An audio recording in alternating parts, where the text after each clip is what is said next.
Aurora, Colorado. The Air Force announced this week that it is bringing back warrant officer ranks, but officials clarified Tuesday it is not looking at developing aviators through that training, despite an ongoing pilot shortage and other service branches using warrant officers for those types of missions.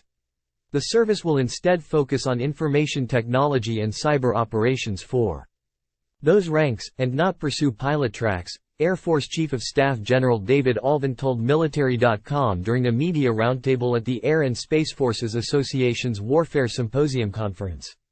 "We believe that there's something specific about this very precise career field, this technologically oriented career field where the perishability of it and the requirement of it to maintain at the cutting edge is more along the lines of what we'd expect in a warrant officer track," Allvin said.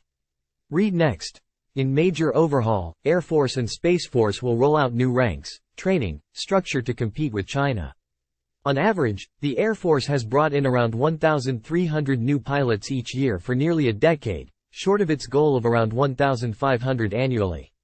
Recent shortages have been attributed to a range of issues, such as delays in getting new engines into T-38 Talon training jets, a lack of instructors, and holdups in getting new airmen into the training pipeline.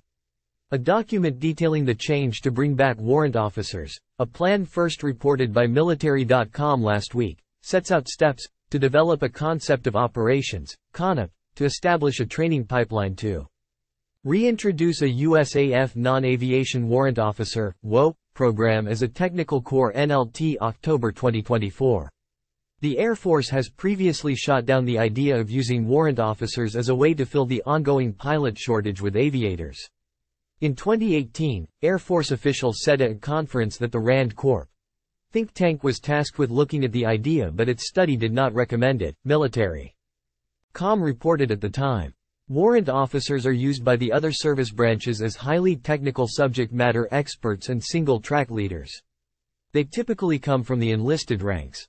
One of the main issues with the warrant officer track for pilots is that those airmen would command a lower salary than their officer pilot peers, and would be more likely to be lured out of service by higher-paying private sector jobs.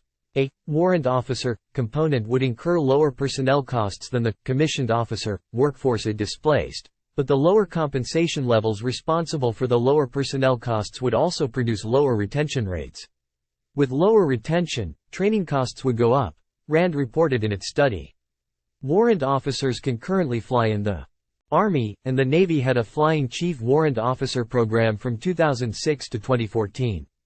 Allvin said the Air Force is looking at innovative ways to overcome shortfalls in other career fields, such as pilots, but said the Warrant Officer program made the most sense for the IT and cyber career fields.